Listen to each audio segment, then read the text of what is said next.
Eric and Cory. So from New Day Solar, the guys in your industry, in my opinion, in our area. I have a huge amount of respect for you guys. You know, I had posted asking my followers and my clients questions of, okay, I'm going to be talking to them. If you could ask them anything you wanted, what would you ask them? Don't hold back. Don't worry about being rude. Just tell me the stuff. And I got some really great questions. A lot of questions I would ask myself, and then some others I wouldn't have thought of. I want to talk money today. So let's do it. So one of the questions was, what kind of tax credits and rebates and incentives are available for consumers? Is there anything out there? How does it work? Is it a one-time thing or is it repeated? So just basically first, what's out there? Is there anything out there? Definitely. And I think the one that people think of the most, because it's been around for a very long time and it's available to people the majority of the time, and we can go into qualifications, but is the federal tax credit. So that number has changed a little bit. Right now it is 30% of a project cost. So we get asked all the time, does everybody qualify? There is a qualification. It is something that I think people frequently misunderstand. It gets misrepresented. Honestly, for the most part, we would advise, hey, talk to your tax preparer, talk to a tax professional, but I can try to give you the easy answer here. So generally speaking, in order to qualify for the federal tax credit, you have to generate a federal tax liability. And that word in itself, right, might be confusing to people. So I'll try to give a really quick example. You gotta just use some fake numbers here. If you make $100,000 a year, and you're in a tax bracket that equates to 15%, you owe $15,000 in federal taxes, right?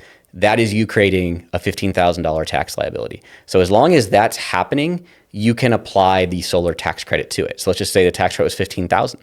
So now there's two scenarios here. If throughout the year you, through your paycheck, withheld enough federal taxes where you have paid all the federal taxes you owe for the year $15,000, but you still have this $15,000 tax credit. What does that mean? That means you get back a $15,000 check from the IRS. Vice versa, if you took no taxes out of your paycheck to go towards your $15,000 you owe at the end of the year, then that $15,000 solar tax credit would simply just pay the taxes that you owe, and you would get zero check back, but all of your tax liability would be paid for through that credit. Gotcha. I hope that's simple enough. That's generally speaking. I think that just laid it out in a very simple way. I appreciate that. Okay, so then my question was, does everyone qualify? So you've already answered that. So really, it just comes down to that tax liability. It's pretty dang simple. So they need to talk with their CPA about the specifics, but that gives a broad understanding. I think a good example that resonates with a lot of people in this area is business owners, right? So business owners, tax liability varies throughout the year. So you run a business, and let's just say for strategy purposes, you decide we're not going to have any income we're showing, so therefore we don't owe any federal taxes. Well, in that particular year, right, you can't use a federal tax credit from solar if you're representing that you made no money through your business. So that doesn't mean it's a one-time deal. It just means that tax year you can't apply it. This is something that you can use over 5 years. So that's what I was going to ask. I was going to say, so then don't get solar that year, but that it sounds like that's not the case. It's just you have 5 years that you can use that credit? Yeah, so let's just say business represented that we were talking about this example, no income for 4 years in a row. On the 5th year, hey, we've got $15,000 worth of, then you claim it. Then they would do it that year. Right. And to be clear, I was not saying you get to use it every year for 5 years. I just meant you had that 5-year span where if you don't, it doesn't make sense year 1, but it makes sense year 2, you can still do it. Right. So it still is worth getting the solar now and then just utilizing that credit on another year if it makes more sense. That's fantastic and very encouraging, because my first thought would have been if you said, oh, if you don't have a tax liability, I'm like, well, dang it. What if I want solar, but I'm missing out on that savings? So you don't. That's fantastic. Okay, so another question that they asked, do you actually save money each month? And 2, not 1, but 2 of my followers both said that they heard that the monthly payment was more than before. Marissa said, I've heard some people say that their electric bill actually went up with solar. How is that possible? And then Diane said, I'm wondering if it's even worth it because some people say the bill is more. How do we make sure the payment makes sense compared to what your electric bill would be otherwise? So where are they hearing that from? Because, I mean, multiple people saying the same thing means people are talking about something. You want to tackle this one? Well, the first thing that comes to mind for me is sure. Is sure. Is the speed sales that I talked about last time, is people need to slow down and understand what they're buying, right? So if you get a system and the solar salesperson is saying your payment on this system is going to be $200 a month, what is that doing for you? Is it offsetting all of your electric bill? Is it offsetting a portion of your electric bill? Because what can occur is somebody still having $100 a month on average that they owe to the utility, and now they have a $200 solar bill where their bill used to just be $200 a month. So that's how it would be more. But how does that happen though? Because isn't the solar supposed to be offsetting that and helping with it? It's a design characteristic. So like certain people, situations might not be super advantageous to get solar. Maybe that is just by nature, you don't use enough power to really take advantage or really efficiently utilize the system. It could be that case. So you have to weigh both things. Don't just listen to a solar salesperson say your bill will be this, and you're thinking, okay, well, my electric bill is that, so it's a swap. You have to look at the whole proposal and how the system's going to work for you.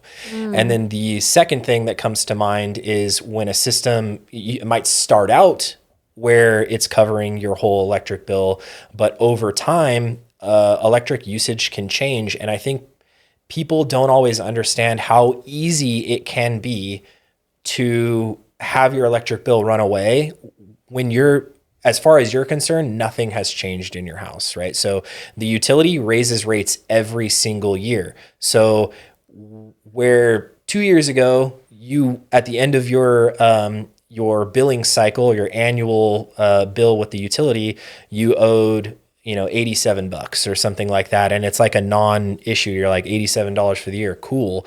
But they raised rates and raised rates and raised rates. And then this year, you had something change in your household. Somebody stayed with you for 6 months. You have a little bit more usage at that higher rate. Now your annual true up with the utility is $700. That's how fast it can happen. You buy an electric car, that's going to shoot it up. You put in a pool, that's going to shoot it up. Sometimes even appliances, right? There's a lot of efforts for electrification these days. So you've got there are builders that are building communities that are all electric. Right. But so like you have a plumber that comes in and recommends, hey, let's do a heat pump water heater or an electric tankless water heater where you used to have a natural gas one. That's going to severely increase your usage, and people aren't necessarily considering that. So at all of these things, and there's a slew of other things that I've heard that can create that. So I think that's where we talked about this before, where like the relationship and the long-term communication between the solar company and you. Hey, I have a question. My bill is a little bit higher. I would be checking in with if I wasn't in this business, I think I'd be checking in with my solar provider, my contractor yearly. Hey, my bill was on track, but like it was a little bit higher. I noticed that I used more kilowatt hours this year versus last year, but it didn't really affect it. So just communicate and understand it. I love that. Don't just set it and forget it. I've got kind of a real world example too, which I can give you, and maybe that helps. Man. So let's just say, and I'll start by saying, again, I'm guessing, but I think probably of all of the contracts that we've done, all the projects, probably 90+% are saving money per month. It's just a forward part of the conversation. It's usually pretty top of mind for people. Yeah. Let's talk through an example. So person has a $300 electric bill, right? So we're trying to tackle as much of that as we can. Let's say we can cover $250 of that. And then we're representing the loan payment's going to be $200 to do that. So, this is great. It's a $50 savings. Right. We're saving some money, but it's a loan. That's what we're talking about. You have a loan payment and then still remaining utility payment. What's in that loan payment? Did you add batteries with backup because you wanted it? Did you repair your roof because you needed it? Are people factoring in that that's the case? Also, we told you had to take your federal tax credit and apply it to the loan to buy it down. Did you keep it? So there's so many things a homeowner can do, which just a loan payment, right? Yeah. This isn't simple. This isn't just a switch that you flip that says, I was utility company, now I'm solar. You are just helping offset, produce some of your own power to minimize your reliance. But this is still something you have to think about. There's still factors here that can absolutely make a payment higher. And all the things that Cory said on top of that. Wow. Great stuff. Okay, I have another kind of random question, but it popped in my head when you guys were answering, that. So I buy a house. I don't have my history of what my electricity usage is going to be in that house yet. Should I wait a little bit? Or because this is a great question because I sell a lot of houses, you guys. And if the house doesn't have solar and they really wanted solar, should they pull the trigger right away or should they wait a little bit to be able to see some history for you guys to be able to properly consult with them? I think there's multiple schools of thought on that. Okay. It is, again, like what works for you, because I can propose something. We have enough experience. We've done enough installations that I can look at the characteristics of the home, ask some poignant questions on what kind of upgrades are you going to do? Is anything going to change? Are you going to get an EV or do you have one? What's the family outlook look like? Teenagers versus kids. Can they reach the light switches yet and leave them on? Things like that. So, and how cool, probably the most important question there is like, how cool do you want the house?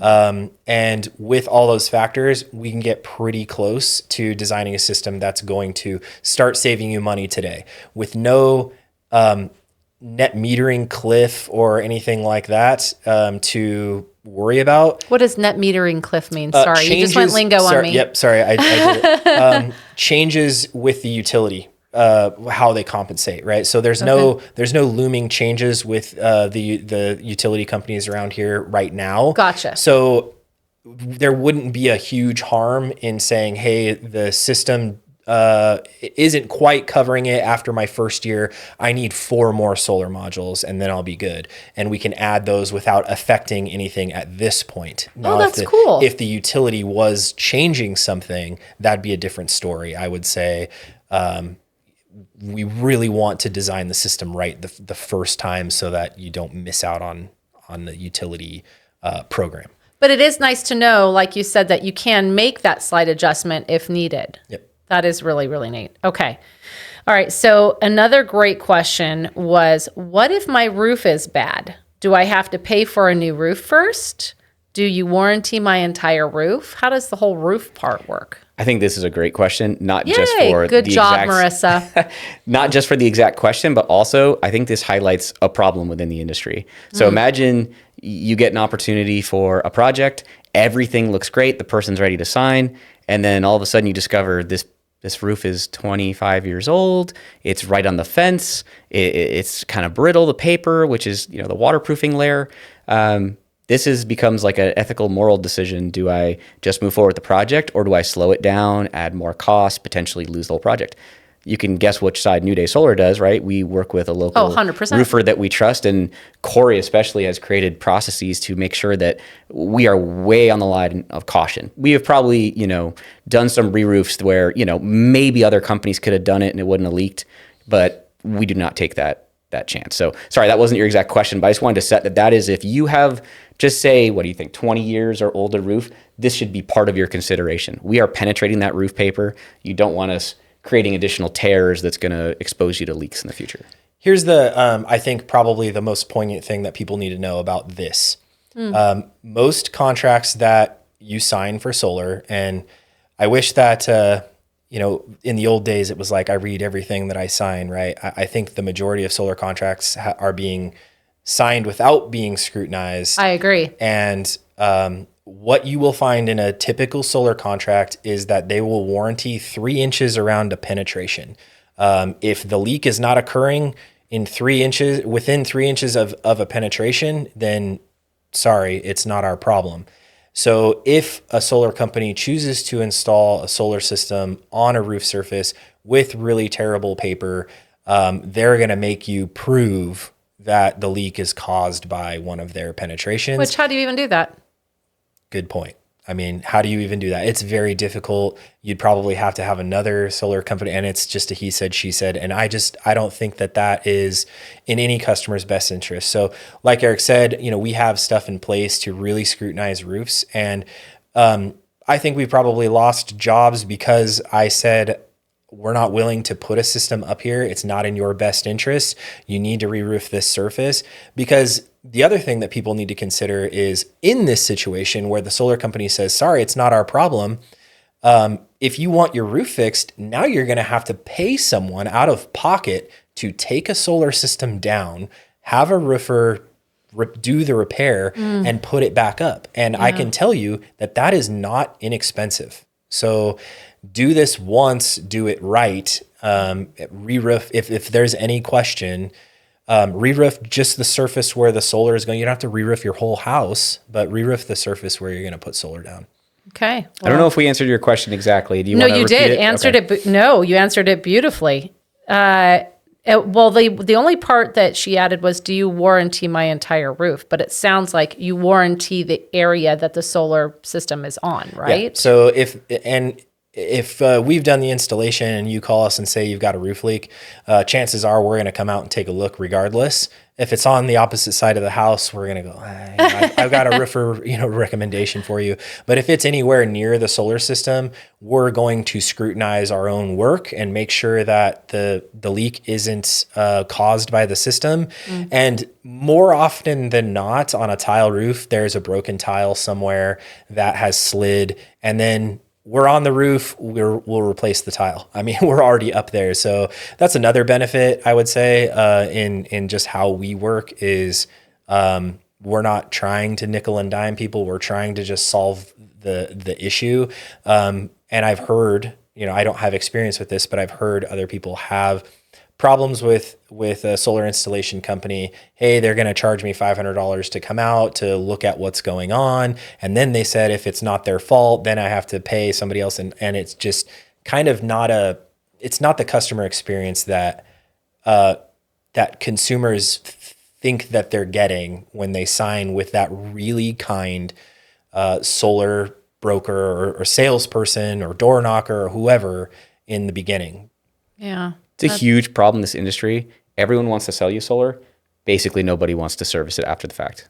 We do, but it is not common. And that is a legitimate concern. So how long does it take for solar panels to pay for themselves? Rule of thumb.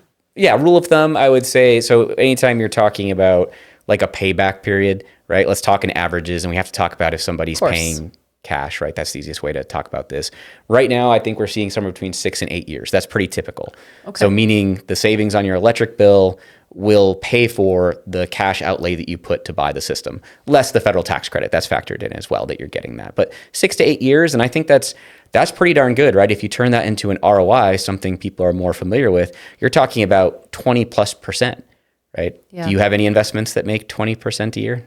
No. And if you did, you'd probably have to pay taxes on the gains, right? You don't pay taxes on savings on electric bill. So this is extremely lucrative. That's the point. So it's still one of the best things you could do with your money. If you live in Southern California and don't have solar, people ask if it makes sense. It's not 100% because I can come up with scenarios where it doesn't, but 90% of the time it makes a lot of sense. Okay. That's really good. That's a nice, easy one for you. Okay.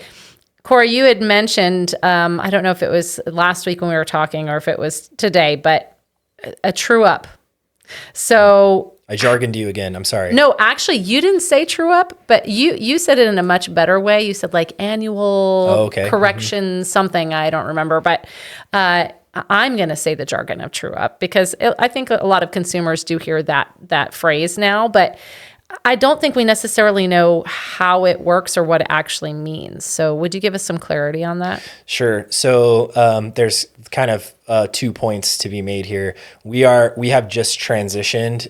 Last week, Eric mentioned the change in net metering with the utility. So like the solar agreement, how you're compensated for your solar generation, that changed in early 2023. So when we're speaking historically how things have worked, there was an annual true up option, which was more popular than monthly. So So there's a push and pull, as you might imagine. You use different amounts of power depending on the time of year. During the summer, everybody's AC's cranking. You've got the pool pump going. So you're using a lot of power in the summertime, and in the winter, not very much. So rather than producing all this energy, giving it to the utility, and then them crediting you, and then some months you owe them monthly, they do an annual true up or a settle up where they either owe you or you owe them at the end of 12 months. So that's when we talk about true up, that's what we're talking about. So, but that's historic. But how does, oh, okay. I was gonna say, how does that work though? Because you have your monthly usage, right? So your solar panels cover a certain amount and then you use a certain extra. Does it just kind of bank it and not charge you all of it? And then it adds it. So they only charge you like a certain amount? Yeah. So they're going to charge you monthly fees, but say your system overproduces. And when you say they, you mean the electric utility. company? Okay. Sorry to interrupt. No problem. They'll charge you minimally. So I can speak about my house specifically. I think it's a good example. So my system generally overproduces, as you might imagine. And I pay somewhere between $1 and $10 a month in fees. And the rest of it is energy charges. So if I overproduce, I'm giving Edison power Edison in my case, that they are crediting me for on my account. And every month that credit is building, or I'm using power from my bank. And rather than the push pull every month, that's all tracked on your bill and you have that bank. I think that's a good word to describe it. So after the 12 months, what's left in the bank, it could be empty, you owe, or there's a surplus and they'll give you a check. In quotation marks. So if somebody had a true up bill, that would simply mean they did not produce enough and have enough credits at the end of their 12-month billing to be zeroed out. They would owe money in addition to that. Okay. But they would pay it at the end of that 12-month true up, not each month. And when does that 12 months, and is it from when you sign the contract putting on the solar? Like how's that? Permission to operate date. So the process of net metering is paperwork and getting approval from the utility to utilize a solar system with their grid. So when the date that they say, okay, we approve you operating this solar electric system on your property as of January 15th. Got it. And so January 15th would be your true up every year. But has this changed since the net metering 3? It has changed. So unfortunately, it will always get more complicated, and they'll probably try to make it less lucrative, and we have to keep fighting them to keep homeowners getting the max benefit. So now I think the easy way just to think of this is it is settled monthly if you underproduce. So meaning you produced X and you used X times an extra 20%, you're going to have a bill you pay that month. However, if you overproduce, it still does roll over for you to use next month. So does that make sense? It's if you underproduce, you owe that month, and if you overproduce, it does roll to the next month. Okay, it rolls to the next month, and it just keeps rolling. So what if you're always producing more than what you're using? Do you ever get that money back, essentially? That'd be a good problem to have, but that's probably not a scenario for too many people. Okay, well then we won't worry about it. It gets complicated. There are ways. So like you can get that money, but at a wholesale rate. You can use it for other things. You can donate it.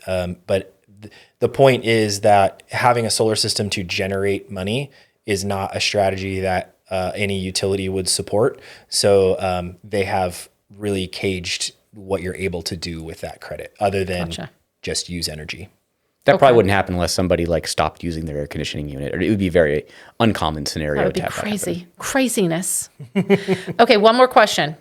So Jane asked, I would imagine that my homeowner's insurance would go up if I have solar panels on my roof, as that adds cost to the replacement value?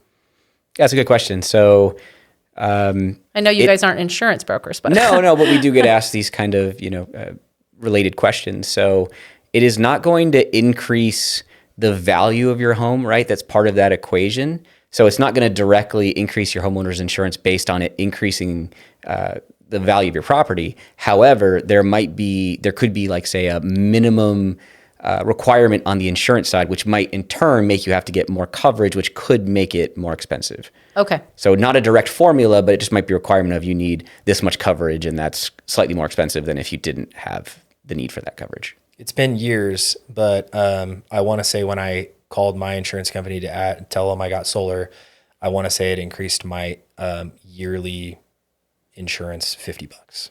Okay. So minimal. We're largely protected in this space, I think, is the general answer. It's not going to cost you a whole bunch more money for this. That's good. And I lied. I do have one more, actually. I'm a liar. Okay, maintenance. So because this maintenance, I hear dollar signs in my head when I hear the word maintenance. So what happens if a panel gets damaged or stops working? Who's responsible for maintaining that and paying for that and handling all of that? Yeah, when I hear maintenance, I think of two separate things, right? Most of what people are thinking about is covered through warranties, whether it's the warranty of the manufacturer, which typically we have really long warranties in this industry, which is great. They tend to be 25 years. The products we use, both panels and inverters, are 25 years. Batteries tend to be a little shorter. They tend to be somewhere between 10 and 15 years. But this that would be covered within that warranty. If there's an issue with your roof, we have a 10-year labor warranty, so we're going to cover issues on our workmanship that have happened on your roof. But maybe that's what some people think of. When I think of maintenance, I'm thinking, what does it take to keep this thing operating in the way I expect it each year? Probably not going to have a lot of failures of products. It happens, but we use products that have very low failure rates. I'm thinking of like panel cleaning. That's what comes to mind. Like people ask us a lot, like, does it make sense to clean your panels? Is it worth it? And I feel like it would be, because if they're clean, they're going to produce better, right? So yeah, on the surface, right? We all know it gets dusty out here. And if you look up at solar panels, they don't look pretty sometimes. They're brown. So there's definitely a soiling effect. And I think we've landed on 10 to 15% is the loss in production that can happen. But obviously it rains and you get some of that back, and it's not a consistent soiling. So from the time that you go clean your panels, absolutely, we've seen huge jumps, up to 20% increase. The problem is, how quickly do they get dusty again? So it's not a one answer Those fits Santa all. Ana winds we get. I would say on average, it makes sense for someone to clean their panels a couple times a year. But of course, make sure it makes sense for your situation. If your panel's only losing 5% power, you could look at that in your monitoring app and kind of see what's happened over time. Probably not worth spending a bunch of money to clean them. So it's not a consistent answer, I guess. And I happen to know that New Day Solar offers that as one of the, not for free, but offers that as a service, which I love. That is another thing that you guys do in-house. Yep. I don't think most solar companies probably offer that, right? Well, like Eric said before, it's not something that most solar companies are looking to do, like that back end service. They'd really rather not. But there are a lot of companies that do it, and New Day is one of them. I love that. Plus, it makes them look better. So there's another benefit too. They're pretty.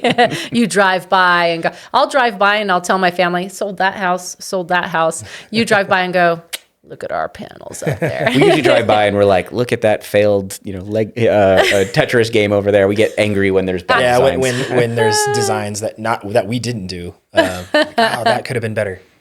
Yeah, absolutely. Well, this is why you guys are the best.